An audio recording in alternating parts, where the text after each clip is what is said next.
Thank you. Welcome to.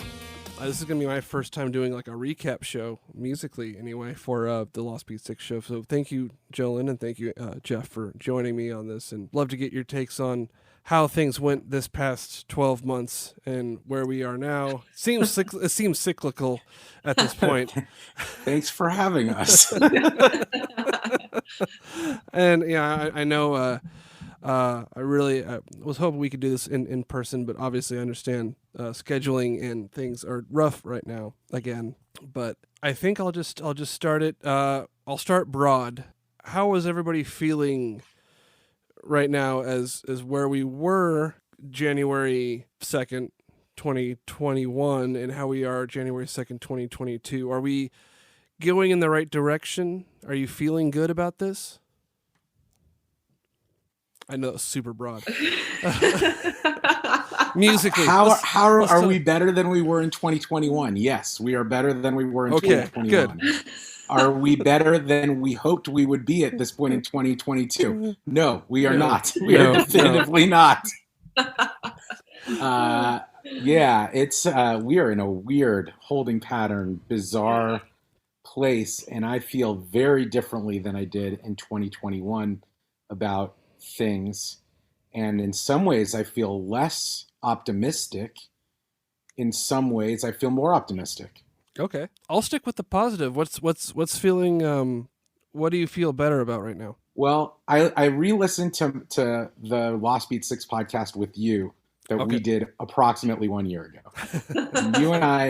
you and I were talking about shows coming back and how great it would feel for shows to come back. Mm-hmm. And guess what? That happened. We had shows for a little bit. It was awesome. But that idea that everything was going to be done after being vaccinated and that everything was going to reopen and that we were going to have this year of partying is like completely dead now. Like, I don't feel that way at all. And I think that my concern about where small to medium-sized bands go from here has actually grown in the last 3 months, not lessened. I think that all the big bands are in fine shape and are going to continue to be in fine shape and are going to reschedule things and move things around. But my opinion on club stuff has really changed, I think, in the last 8 weeks to 10 weeks. And, this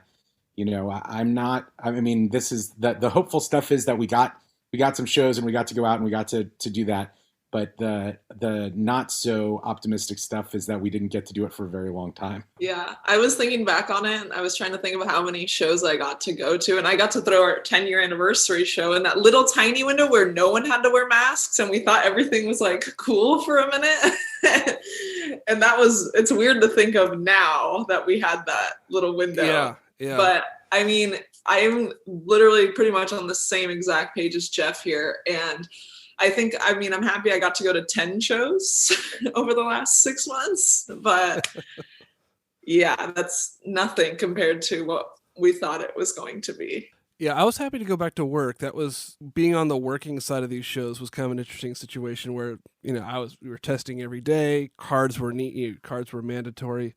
And it was sort of a strange situation. And most of these shows were at the Santa Barbara Bowl. And so, Jeff, I know you were there for Wilco. I was there for 3 shows. I saw my three favorite bands at the Santa Barbara Bowl within about a week and a half of each other. Whoa! Yeah. So what were the other 2? I saw Wilco, Fish, and My Morning Jacket. Oh, you did see Fish. Okay, great. Yeah, Fish show was cool. I like that. Was a strange show to be at because that was my first sort of Grateful Dead-esque experience, kind of with the sort of like hippies coming down the hill and stuff, trying to sneak into the show. That was kind of fun because we're up at the top, and we're actually because we all park at the top of the hill, and we walk down to go to the backstage to get to work, and the show was like the light show that we saw from all the smoke, and it wasn't the smoke. It was all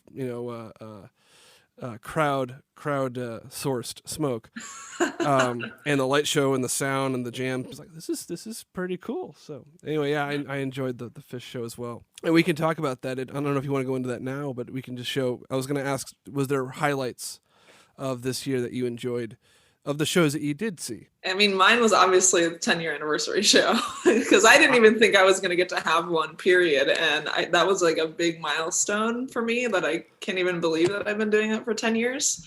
So I'm kicking myself for not going to that.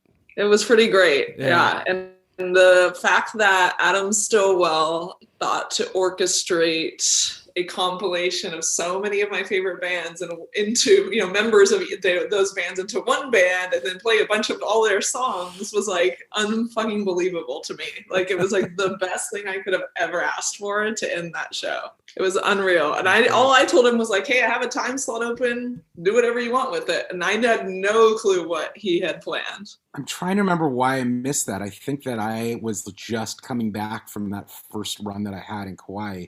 And I missed it by like a day. Yeah. Such a bummer. Yeah. So that was definitely like probably one of the biggest highlights. But then even just going back and seeing bands that I had seen, like I got to see Ramonda Hammer, who was the last show I saw before COVID. And so like seeing them again was like, yes, like hell yeah, So it was just happy to like go and see the bands that I knew and just be like, fuck yeah, I get to see you play again. This is amazing. But then when you're at the show, it's like a weird juxtaposition because like everyone's in a mask and it's kind of weird and you like have to, it's weird to like talk to people through a mask and then so you're like there and you're like, yay, this feels like pre-COVID, but then you're like, it's still like COVID. This is weird. I'll be honest, I like the Harvard and Stone venue itself, I've never felt comfortable in the crowd there for any reason. No. So like just like I'm not I found it very, very strangely, I'm not much of a crowd person. I've learned that about myself over the last few days or a few years, but which is ironic for being, in the live business. But that little June was like a glimmer of like, Portlandia, the show.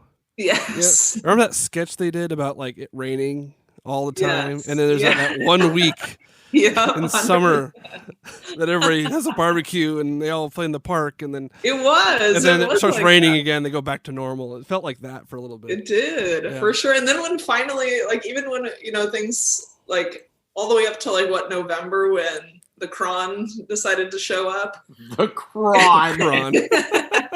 Like even up until then, it was like, okay, this is like feeling all right. And then that showed up and you're like, well, fine. Now I don't want to go stand in a crowd of 300 people and where most of the people, even if they're checking back status, most people aren't wearing masks in there by that time. Like I went to a record company show, the last one I went to in December, and there's 300 people in there and there's maybe 2 people rocking a mask. Mm-hmm. And I'm like, oh, okay. I think this is going to be my last show for a minute, but cool.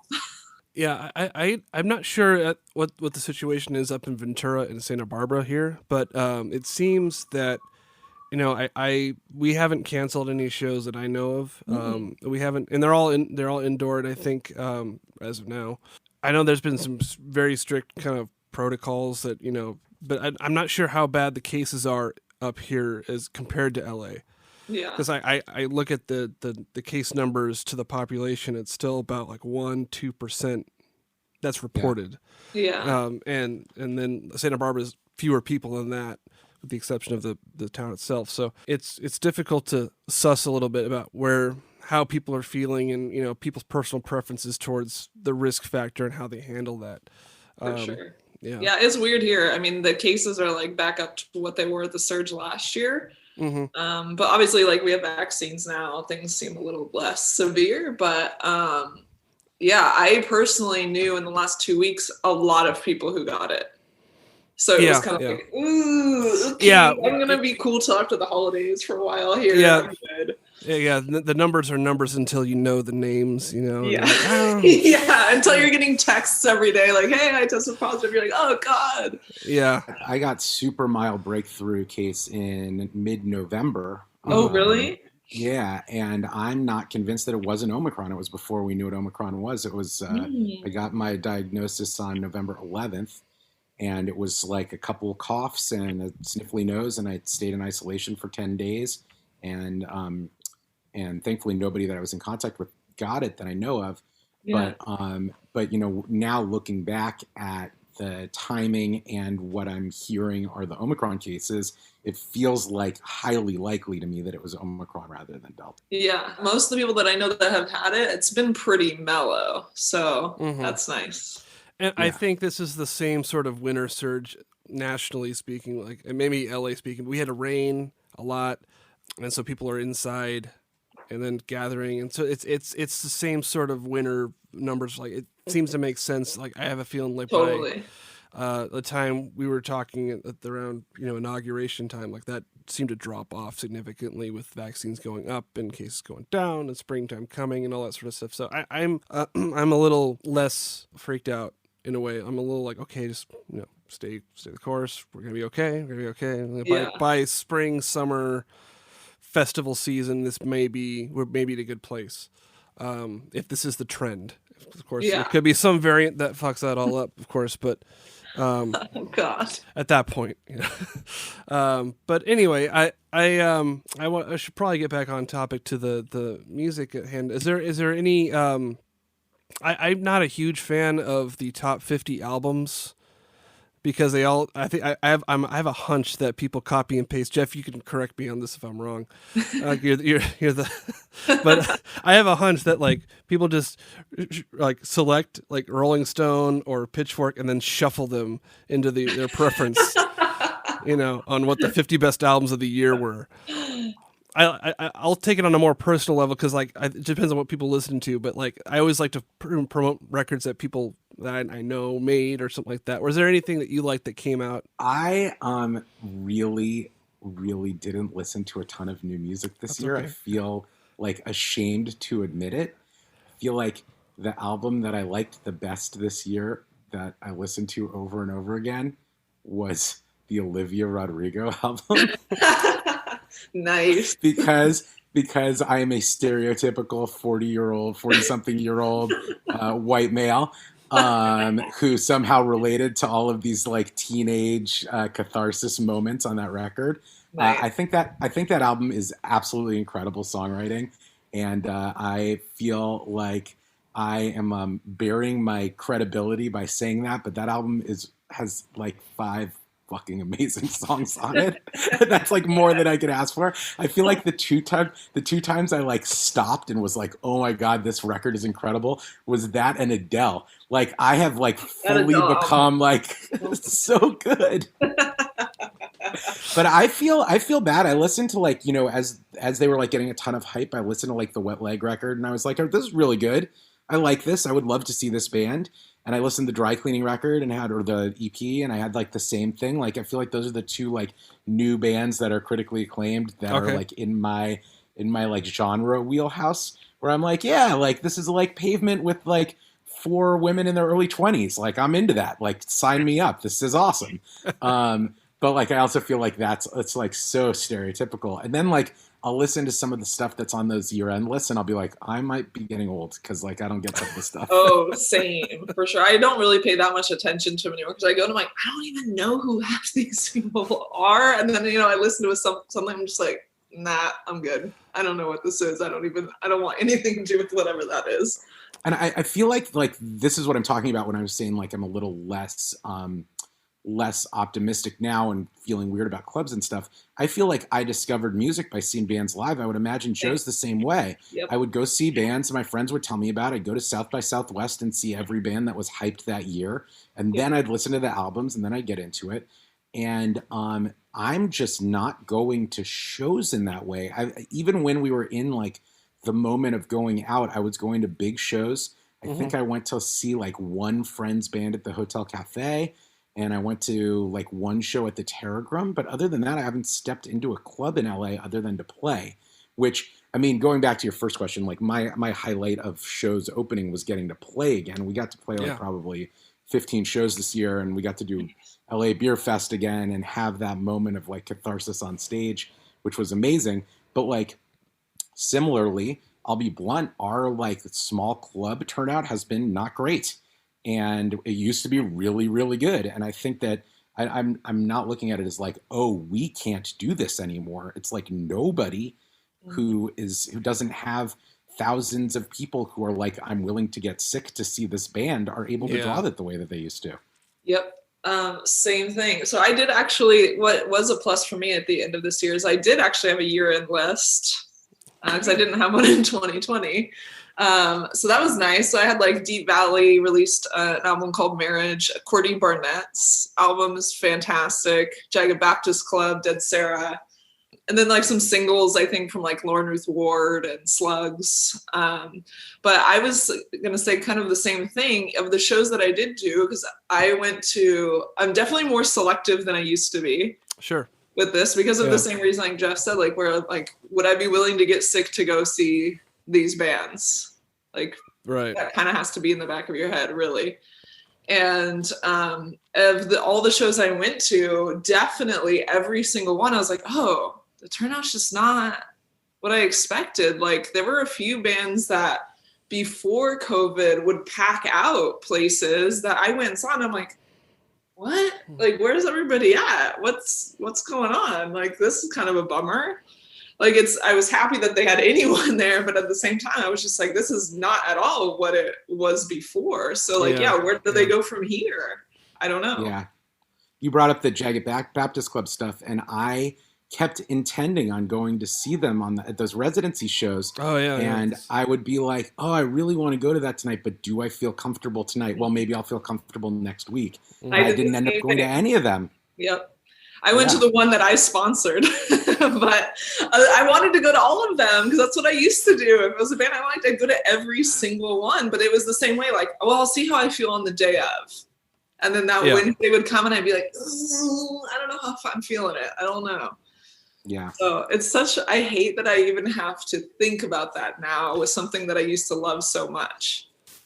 I realize as much as I'm in music, I don't listen to it as much as just because I'm so kind of, I don't know if it's close to the forest to see the trees.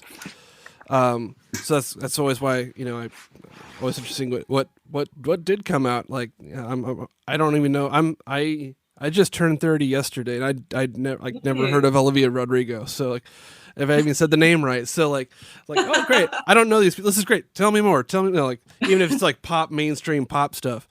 I knew about she is as mainstream as pop stuff gets at the moment. She's like, it would be like 10 years ago, me being like, the only album I listened to was Kelly Clarkson. I mean, it's like straight up in the same zone, except I think that she's unbelievable. Okay. Although I think Since You've Been Gone is unbelievable too. So there you go. Sure. Yeah. Like maybe you shouldn't trust any of my opinions, because if you look at my Spotify rap sheet, it was all stuff I worked on. Nice. To get to It's good that you're working, man. That's that's awesome. Yeah. It's the same stuff. It's beefing around the world nonstop, streaming just to get my royalties in. So I really enjoyed your web series that started off at the beginning of last year, excuse me. That feels like 100 years ago already. And I based on sort of the questions you were asking, there were a lot of prediction. What do you see the future is? You have, creative solutions to the problems we have now. Do you have any? Is there anything like that sort of developed since? I'm not saying the show necessarily, but like just sort of ideas, just maybe we should just sit here the next 10 minutes and brainstorm some ideas and to get things back in a better collective experience. Yeah, I don't know. I was thinking about this earlier. Like, I thought there might be more of like a need for like a lot more DIY shows, like backyard shows and shit. And really not that many of those happened that I know of. Some did, but not as many as I thought it was going to be. And then something that I did notice about just like the existing venues still is that some of the ones that some were rebirthed, like the Hi-Hat is now the Goldfish, and like a few things like that. But like some that had kind of like pre-COVID kind of been beyond their like peak of like people going there have now kind of had a second chance, really. And so, I mean, I feel like a lot of like bands are coming to play like places like Silver Lake Lounge, which is under new management and stuff like that, which is, pre-COVID. I hate to say it because that's where I started doing shows and I love that place. But it was kind of, I hadn't gone there in like 2 years or 3 years. Yeah. And then, they got kind of a new invigorated chance to like give, you know, smaller bands a place to play, because like the Echo now, I've been there once. I don't know who any of the people on the fucking Echo like lineups are. I'm like, who the hell are all of these people? I have no idea who they are. So I feel like that's been an interesting thing to see. And like, you know, some of like these smaller venues, like I said, that maybe people weren't playing at as much before are now kind of like doing really well and putting on a lot of shows, which is cool. But I don't know. Yeah, I don't know where it really goes from here, especially if we're going to constantly be like doing this thing. Yeah, I mean, I remember, Joe, when you and I talked about like the subscription model idea, and now I'm like, that can't work. It wouldn't have, yeah. It wouldn't work. It wouldn't have worked. It sounded amazing on paper. This whole idea that like, I mean, I think all of us were in this state where we're like, when things get back to normal, how do you recover the loss of the financial loss of this past year? Yeah. But now it's become really clear that things are not going back to any sort of normal. Like there is no on and off switch, and that like whatever is coming up is going to be different than what it was before. And so it makes it a lot harder to look at it from, I mean, I have like a really hard time from like a business end of things, thinking about like, what does this look like in 6 months or a year or 3 months when, like you said, we're going to go up and down, and everybody has their own levels of you know, what they're comfortable with. And I mean, speaking to that, like you said, you thought there was going to be more backyard shows. As somebody who threw a backyard show regularly and did it again this year, like it's at my dad's house and he was uncomfortable with people coming, and how are we going to do vaccinations, and how are we going to do a check, and what were we going to do, and what we decided to do. This is for formerly known as City Stock, this year of Mini Stock. We limited the guest list to literally 1/10 of what it usually is. And it was a really, really, really, really different feeling thing. It was like, was it fun? Sure. It was great. Was it City Stock? It was not. You know, what will we do next year? I have no idea. I can't predict 3 weeks from now, you know? For sure. I don't know. Yeah. Yeah, it's so crazy. And then even just like, you know, seeing just during the holidays now, where right as we went into Christmas, you know, a bunch of venues were like, you know what, we're canceling shows for the next 2 weeks. We're done for a minute. Yeah. Like, is that going to be happening every year now, where we just kind of shut entirely down between that time because things start to go crazy?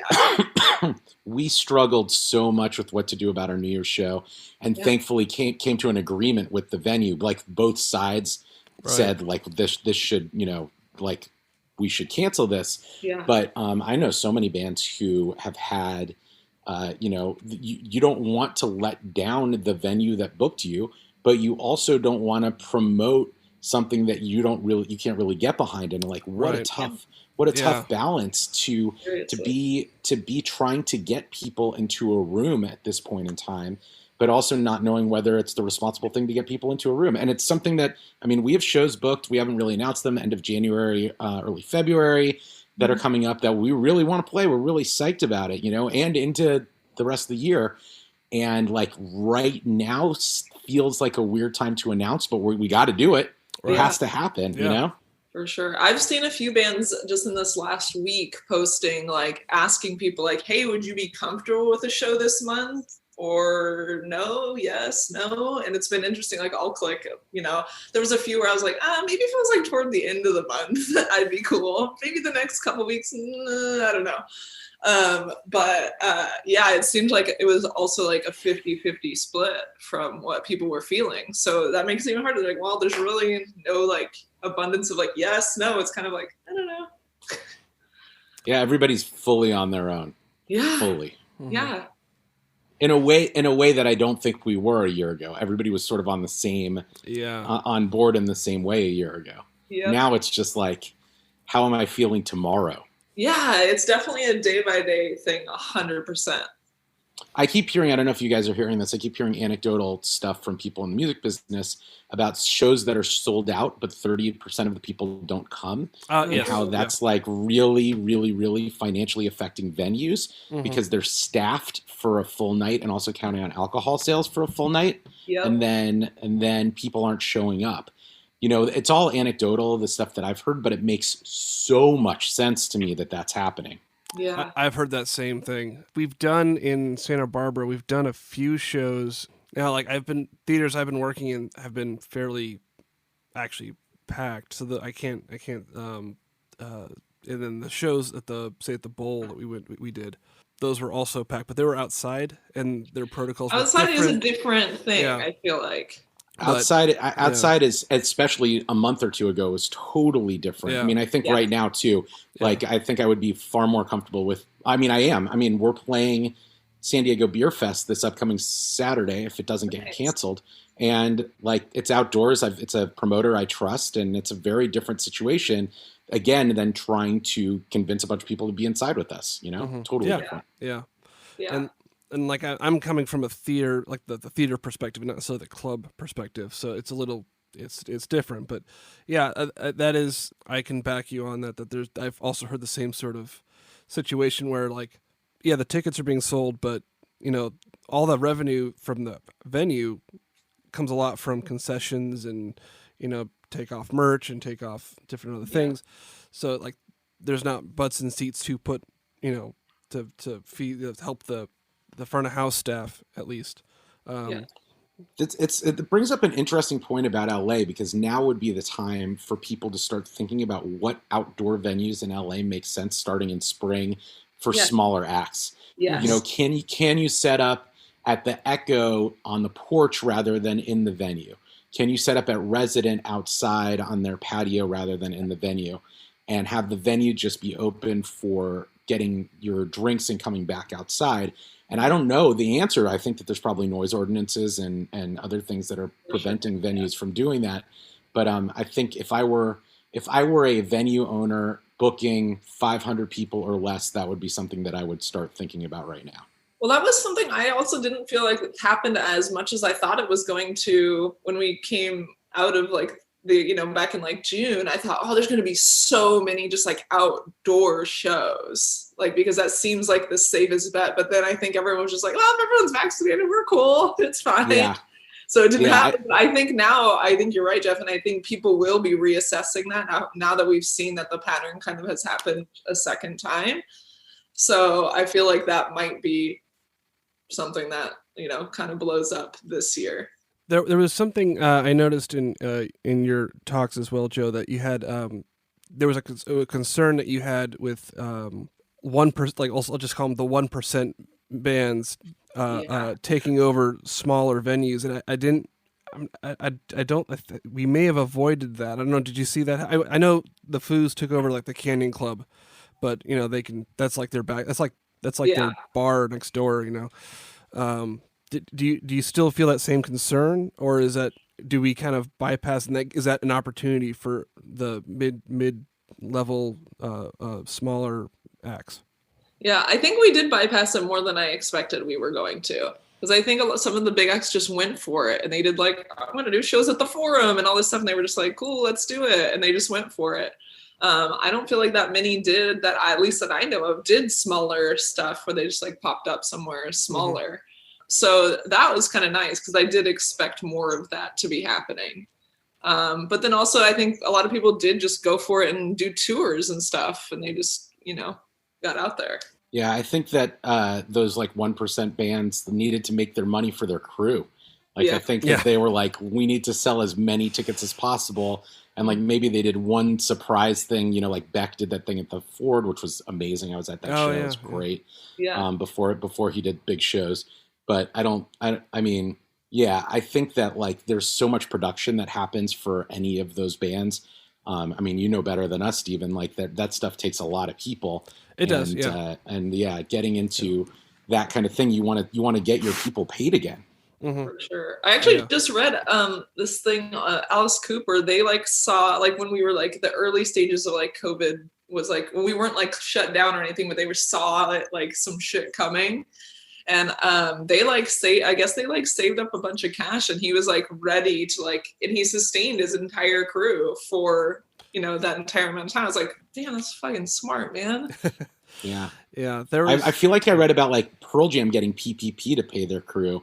Oh, and like on one hand, you're like, well, they have enough money to do it. And on the other hand, you're like, also they probably have to pay 150 people. Like you're not talking about like, you know, you have 5 people who are supporting you. When you're a band at that level, there's a lot of people relying on you. Yeah, for sure. And you know, I think a lot of touring acts that I see come in, of course, you know, there's like the local crew level, and then there's like some of the touring people, depending on the acts and stuff. Like I'm sure Pearl Jam has their guys, and some of those other tours have guys that are paid for by the touring production companies. So like say Rat Sound, Delicate, Eighth Day Audio. I'm thinking of audio companies. They wrangle the crew together that know their gear and can take it on the road with them, and then, you know, so sometimes it's by the production companies. So there's a lot of different work pools in that regard. I know what they did in 2020. Live Nation had a fund that they put together. I forgot it was, and I actually applied for it because and they threw me like $500. Nice. So I was like, all right, cool. It got me through a month, you know. That what I see from on the labor side, you know, and this is that a lot of people there's a few, it's a supply and demand issue now. So I know people that are getting now they're well paid because like this is, you know, there's fewer people in this business. And it's like in the higher skilled labor will demand a higher compensation for the risk and for just, you know, wanting to do it. For sure. So that's kind of what I'm seeing right now in these big tours that require a lot of, you know, it's an interesting machine. I rewatched some Jerry Garcia Grateful Dead documentaries and about the, you know, the money train that was those late 80s, early 90s tours, just to keep the income rolling. They had to play shows. It was sort of like they didn't have a lot of record sales or licensing or anything else. The revenue streams today are far more diverse and far more, you know, in good ways and bad ways. But the idea to get the like to feed the crew and their families, you had to, you know, play these mega shows, and, you know, it kind of killed Jerry doing it. You know, as far as commitment to the fans are concerned, is, you know, but mostly the crew, because that they had that relationship with, that was one of those working like caravan, carnival, caravan. Yeah, you get it. Sorry, I'm just rolling here. I'm ramping. So let's go ahead and just like look ahead. Do you guys want to make any crazy predictions that you want to like regret next year and we talk about it? You know, put some money down on it. I predict that at some point in the next 12 months, all 3 of us will be in a room together. I like that. I like that. That's it. That is my entire prediction. That is as far as I'm willing to go. I don't know that it's going to be at a show. I don't know if it's going to be a living room. I don't know if it's going to be a dinner. I don't know if it's going to be a karaoke party, but we will all be spatially in the same space together, the 3 of us. That's my prediction. Okay. I'm not going to top that. That's great. I can dig that. I do think that if we're gonna play that game, that that there will be at least big outdoor shows again this year, and probably big indoor shows continuing. And I think that the club stuff is going to take a long time to get better, and that it might get way worse before it gets better, and that's a super bummer. And I'm really ultra fascinated with Coachella at this moment in time. That's my current fascination. Theoretically, we were supposed to get a Coachella lineup today. I think it's going to come tomorrow because it's a weekday. Are they still trying for the usual April? Yeah, it's been, and they've announced in January, in the first week of January every year for the last X number of years. Yeah. Usually January 2nd. Right. And they're gonna announce, and it's gonna sell out. And there's lots of big festivals happening across the country, but LA is a different market, and Coachella is essentially LA. Yeah. And I think it's gonna happen. But like the level of excitement from people in our age range and people who usually go is going to be really interesting to watch. I'm somebody who's been to every single Coachella since 2001. And I keep going, am I going to be comfortable being with 120,000 people in April? Yeah. Ooh, I'm going to hope that, I want to put a hope out there that Echo Park Rising happens. Okay. And that would be awesome. That would be nice. And I feel like that might be small enough to feel okay, but we'll see where we're at. I think it's certainly tangible. I think the commitment to, because what was cool about that, you had that South by Southwest vibe. Not that 100%. I've been to South, I have not been to South by Southwest, but the idea that like every single like club or every single potential venue is rocking something, and you can just go down the street. It's almost like a bar crawl for music. And there were so many outdoor things and outdoor abilities with that. I think that it's plausible that it could come back this year, which would be really good for local bands. It would. I have recently come to terms with the fact that I'm probably going to skip South by this year, and that would be my first South by that I didn't go to since 2004. Really? It's like devastating to like think about what that means, but also like is like it's okay. Like I have to be like it's okay. This is fine. It's just new. Yep. It's just different. It's just not priority anymore. Yeah. And I haven't been to a South by in a while. I think I went to one after I went and toured with the Janks out there and did my own showcase, and then it was kind of like I don't know. It kind of felt different, so I bailed on it after that. I'm in works with the band that they say they're going. I have to kind of see the paperwork on that, but it's one of those I always go after. I think this might be my crowd thing. Or I'm just like I don't want to it is interesting, and what I'm interested in seeing is if there's a shift in if we're seeing like a paradigm shift in styles and genres because of musical taste and or people learning, playing different things and vibing on different because I know Coachella was. I'm not sure. Coachella was initially like a punk thing, right? That was more of a. No, it was always like a mainstream rock festival. Okay, I may have got that confused. Indie rock, alternative rock festival. I think I'm just mixing that with Golden Voice's like roots, like in the '80s or something like that. But, it became very much. It got into like techno or EDM. It got I mean, it's essentially a mainstream music festival at this point. It's like whatever's popular. The highest level across pop culture. I will say you're talking about you wonder what's going to happen with the music. I've heard the new record from Oliver Future, who are a band that was active in LA for many years and then broke up, and it's the first thing they've recorded in 12 years. They're now based in Austin, and it is directly about being locked down, and it is fucking amazing. It is such a good album. It's like astonishingly great. And it's incredible. It's basically like they now have their own studio and didn't have any pressure, and they're all like parents, and it's like very different than when they were like, we're going to make it. And it's almost like having that freedom of doing whatever they wanted to do allowed them. I think it's by far their best album, and I'm so excited for them to like get behind it and promote it and stuff, and which they're going to do. But I'm close friends with those guys, and they sent me the sort of like the first mix or whatever. And I was just like jaw on the floor about it. I think it's so good. And I think we're going to start seeing a lot of that, like things that were directly influenced by this sort of stay at home moment. Yeah, I think that's what I was going to say. I think 2022 is where that stuff is probably going to be really coming out of. I think a lot of the stuff even I heard like that was on my list in 2021 was already like pre-baked stuff that was finally coming to fruition. Yeah. Because I really wanted, and I still want more punk rock, man. I want some like serious punk. And there's like a lot to say now. So it's like, come on, somebody do it. You should come up to the Nard up here. We got some Nardcore for you. Oh, jeez. We kind of talked about this last time we had you on the pod.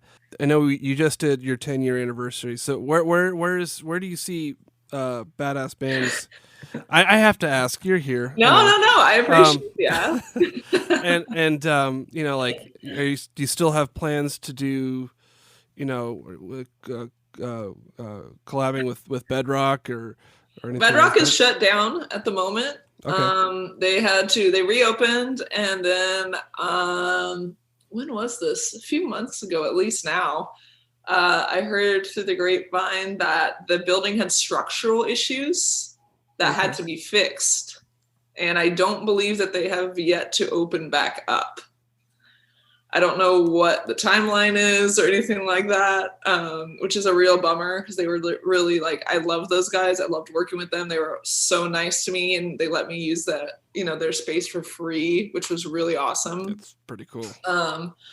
With Badass Bands, I mean, like kind of circling back to what we said earlier on, I don't know any new bands. And it was always about, I was going to shows and seeing openers and seeing them, oh yeah, they're awesome. I want to have them on the podcast and talk to them. Mm-hmm. And because I haven't really seen any new bands in 2 years, it's like, I don't even know who I would talk to at this point. And, I did, the series early last year where I had some of my favorites from, OG bands come on. But yeah, I've been trying to be okay with just like letting it kind of just idle for now. And I still, go to shows and post or, promote things when I see folks doing them. But for me at this point, I'm like, I don't really know. I don't have any ideas for like a specific series or anything at this point. It was always, I gained inspiration when I was out at shows or I was talking to people at shows. And so it's just kind of idling for now, which is sucks to say because I love it so much. But I'm just kind of like, until I like regularly am really like back in the mix and have some ideas, it's kind of just hanging out. Okay.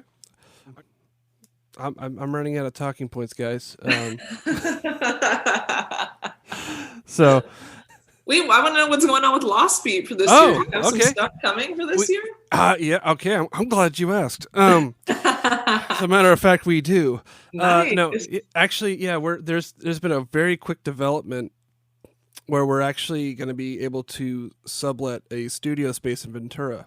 Nice. It's cool. a production studio. So I have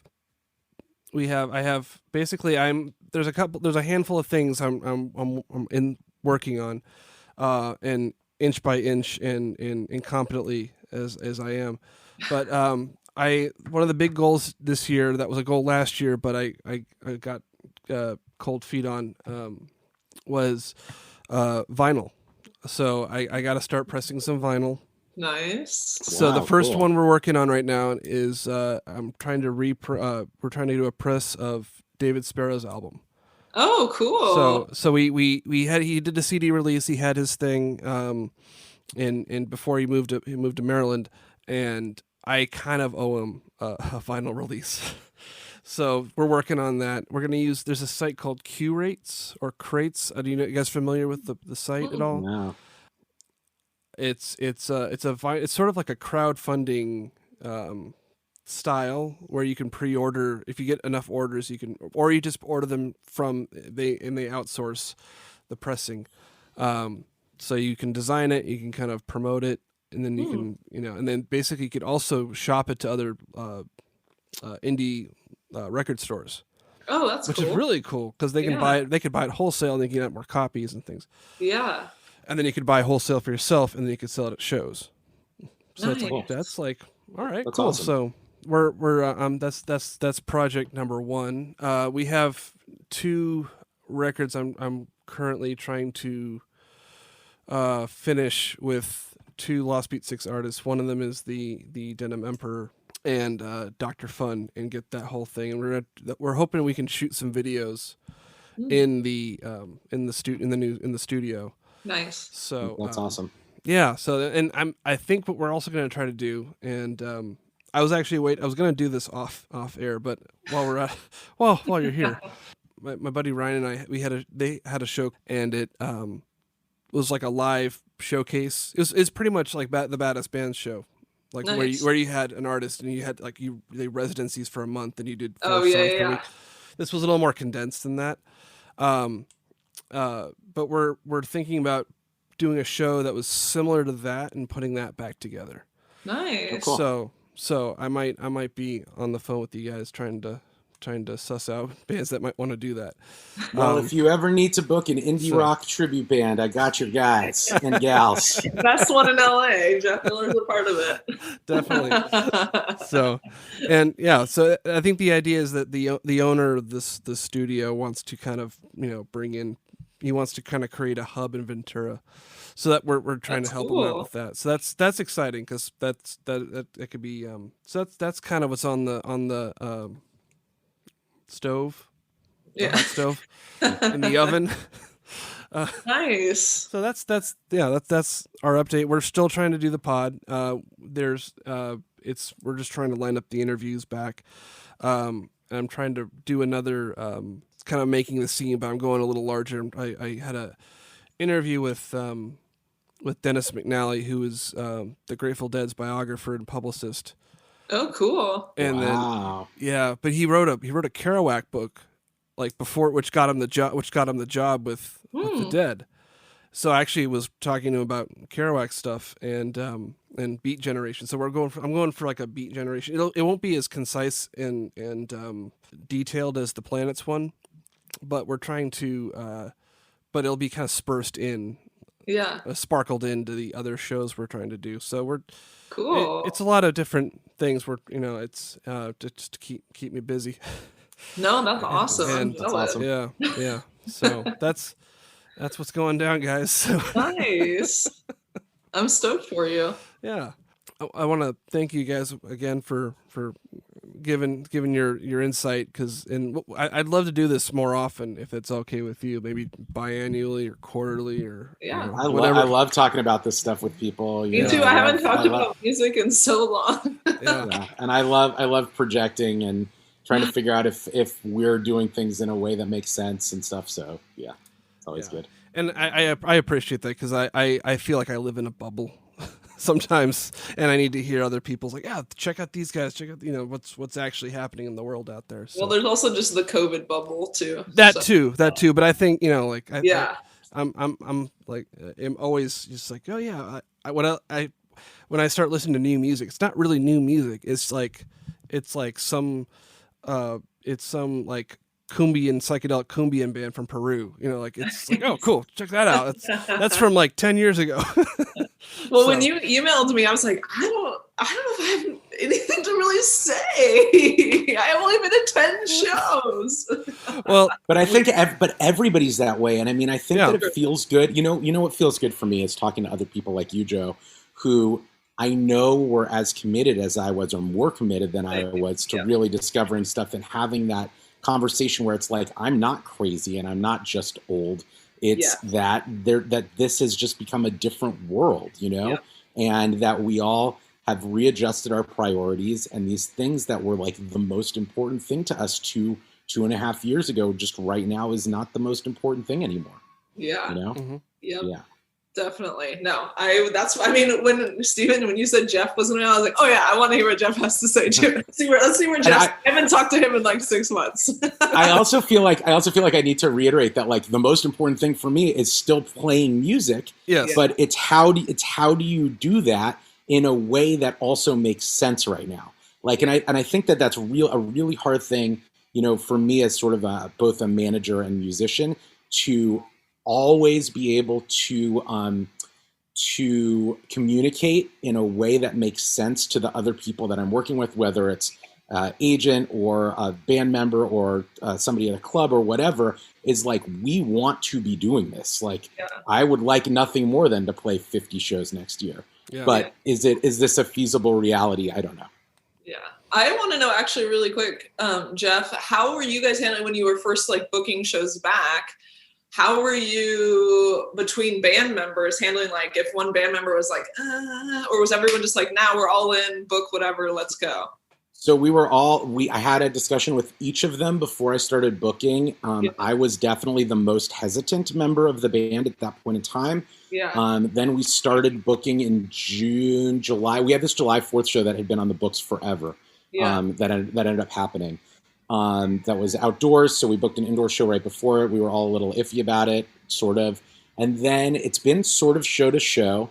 We actually started working with an agent this year for the first time, and he was like really excited about working with us. The New Year's show that we canceled was the first show that he had worked on. And so it's been really interesting. I've never worked with an agent before, and so he and I are sort of working together on stuff at the moment. And everybody has a different risk tolerance. And I have to have that discussion with everybody, knowing that I might be the person with the highest concern, and that maybe I need to let go of a little of that to make things work, but also don't want to be doing things that I am fully uncomfortable with. And I don't even know what that looks like right now. So it's like a really tricky, like, you know, I keep saying like if somebody had told me that our New Year's show was sold out, would I have been like more or less concerned about it? I don't know the answer. Interesting. You know what I mean? So it's there's just really different things that you need to look at from every perspective right now. And it used to be, is it a show? Is it a decent enough offer or a fun enough gig? Or is this somebody that we like or whatever the deal is? Let's do it. Yeah. And now there's like 3 more things that are part of that. Yeah. You know, like I said, like I'd like nothing more than to play 50 gigs with Black Crystal Wolf Kids this year. But do I think it's going to happen? I have no idea how that even looks. So I don't know. Dang, you guys might have inspired me to revisit the series from last year with each person that have played shows and kind of see how everyone's feeling on that. Ooh, I like that. Hey, that's awesome. That's what I want to hear. That's the one. If I know, like, you know, I don't really care. More discussions like these. I need to be back at shows and talking to people. I don't really care about the listeners at home. Really, I like just talking with the 3 of you guys, two you guys, and the 3 of us kind of just like, oh yeah, you know, getting the juices flowing. Yeah, my cream juices have been fucking dead flat, and it's driving me nuts. Yeah, I'm with you. Because it's hard for me to get creative about something that might not happen. Yeah, that's where I have a really hard time. I feel you there. I think, and then it's just one of the. I feel like reviving shows like the live stream thing was cute. I think, but it was sort of like it really died. Like it was that, and like Clubhouse really died like a quick death as far as like wow, like, man. I have friends who are like, Clubhouse is the future, and I was like, for the next 6 months, there is no way this lasts past vaccines. I got an invite like around, I think it was actually the night of the Badass Band show that I decided to see. I was it was one of those things where I'm like trying to shuffle a schedule around, and I ended up going to see a friend who's he's part of the Everly Brothers Act. He's actually like Ambrosia's family band, Tin Drum. Yeah. And I was it was mainly because it was in Camarillo, and I was like, okay. And the guy got me like, oh yeah, we were talking, and this is so and so, and he gives me the Clubhouse invite. I'm like, this is cool, and I was sort of like, you know, perusing what you can see on it. Yeah. And I realized it's an all audio thing, which is okay because this is a podcast. But like every topic I got a notification for. I'm just like, nah. Yeah. Nah. I'm just like, you know, for me I'm so apathetic on social media anyway, to sort of have this come on, I'm just like, yeah. Well, I got an invite from my friend Mikkel, who's like a PR guy here, and they were really, him and like Britt Witt and like a small group who were really trying to like do something on Clubhouse where they're having discussions about music and stuff. And so I got an invite to listen to their first one, and I get on and I'm like, first of all, this is just like basically a fucking like group conference call, but okay. Yeah. And that was stocks. Yeah. It just didn't really go anywhere. People felt I could tell people felt kind of weird on it, and it was just kind of like and I was like, you know what, I'm done with this already. Yeah. One time, I'm good. I think. And I think it might I suggest, because I know the like I said with the streaming situation, I'm really probably for the best that did not work out, because the live thing, we're all live people. Yep. So like I would, you know, if there's a possible way to kind of get the discovery wheel chain going, like if possibly, you know, maybe that's something that we can do with between like whatever show we're in the works of, either the Badass Bands, you know, should Bedrock come up, if you need a spot, I now have one, but but what do you call it? But those sort of showcase web shows, if they're in the right target, if that's possible to put that back on, you know, that we just so people are comfortable doing it. Yeah, I think live streams are dead. I think that is not something that's coming back. I mean, I haven't seen one in months now, which is nice. I haven't seen like hey, can you do a live stream? Yeah, I'm thinking of pre-recorded showcases, but gotcha. Yeah, not necessarily. I don't want to do live stream either myself, because it's a lot of stuff to go wrong. Little, you know, and the return is not quite there. the ROI for sure. I mean, now I don't know if I want to end this podcast. We're having a good. This is a good dialogue. But we've reached about an hour of chatting about. So I'll let you guys go, and we can.